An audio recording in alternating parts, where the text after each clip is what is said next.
Hello and welcome to the Cesspool, and welcome back to 25 Days of Christmas. Merry Christmas, Happy New Year, and Happy Holidays. Whatever you celebrate, I hope it's a good one. And we're back on the floor, but we're not opening anything again. We're taking a break from opening stuff, because we've done a little bit too much of that. Instead, I thought that we would compare two things that had a major influence. One had a major influence on the other. And the one that had the major influence, not a lot of people really seem to know about. So let's bring it out. The DS. Okay. Everybody's seen a DS. There's 150 million of them. They're floating around in, half of the United States population's couch cushions. What makes this thing so special? And what exactly is it being compared to? Its successor, the DSi, the 3DS, Nintendo Switch? No. Everybody knows the DS. This system launched, the original, in 2004. Took the world by storm. And most people think that was the beginning of the tale. This design obviously, originated with the Game Boy Advance SP, the clamshell design. And we think, okay, well, Nintendo took a gamble, went for the second screen, thought, okay, touchscreen, yep, this is the way. Dual screens, this is what we're doing. This is a new design. Let's put the D-pad 4 face buttons this time. Let's change the game. However, this is not the beginning of the story. The DS is not the comparison, the originator in the comparison. No. What we're looking at is this. The multi-screen Game & Watch units. These came out in 1982. These predated the Famicom, NES, anything from Nintendo that's, other than, some of their plug-and-play systems for the TV. This was their first jump into the handheld space. Not this particular unit, but the single screen ball units and the subsequent games. Those were their foray into portable gaming, which has always been their bread and butter, after the NES, Super Nintendo days. But this was by far the most innovative thing that Nintendo did in the 1980s. And the reason I say that is because, well, the NES was an evolution of standard home console video games. They took what didn't work on Atari. Let's upgrade everything. And the marketing, the games, the programming was all incredible. We know that. The NES was a fantastic and important system. Super Nintendo as well. Jumped the ship, made it even better. And the Game Boy completely changed the way portable games were played. Changed the game from, these things, single game. Now, okay, we're now on multiple cartridges. An unlimited amount of cartridges even. But this had some aspects that were so important in the future of gaming, one in particular, which I will mention. But to start, this was absolutely the inspiration for the DS. This design is the DS. If we open it up, one difference being that there's no hinge, it just falls open and it's latched together.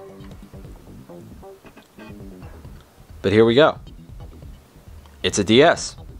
Dual screen, face buttons, smaller buttons on the side. This is the DS design. Simplified, of course. This is over 20 years before the DS would even become a thing. But let's open the DS up. Put them side by side. These shapes are almost identical. The size is almost identical. The only difference being, of course, these LCD screens are a lot smaller. Face buttons are different. Okay. But even, your start and select, they already had thought, okay, well, let's make our select, our sections different sizes, more ergonomic.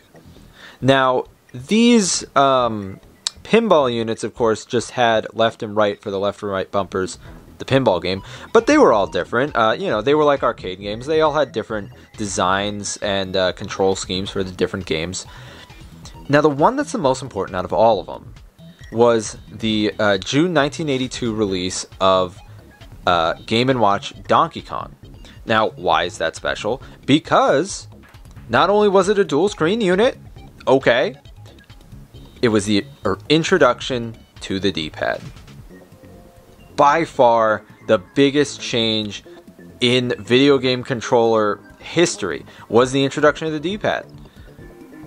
Now, you may say the analog stick as well, but okay, without the D-pad we would never have made it to the analog stick.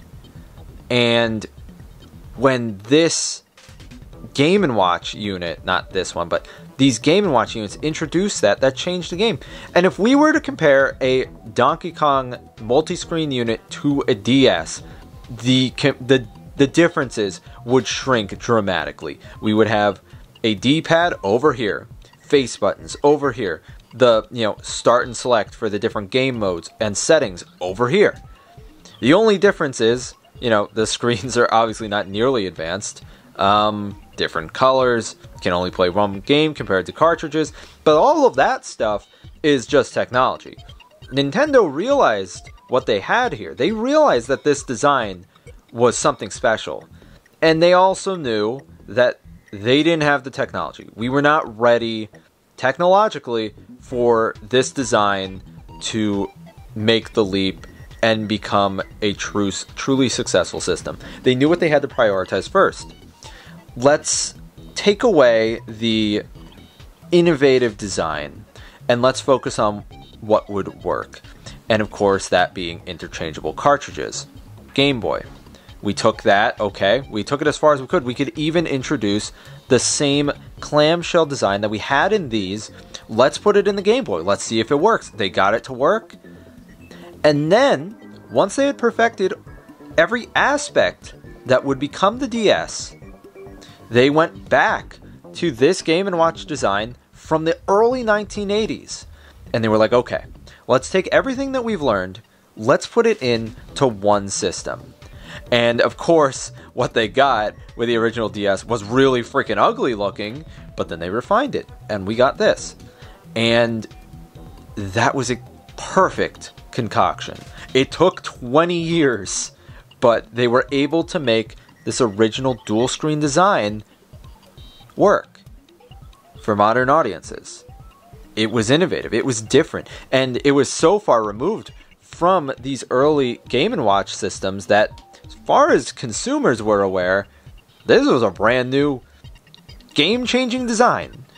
And in the 1980s, in the early 1980s, people didn't think too much of these. They just thought they were a cool little novelty. But in reality, they were simply the predecessor to the second best-selling game system of all time.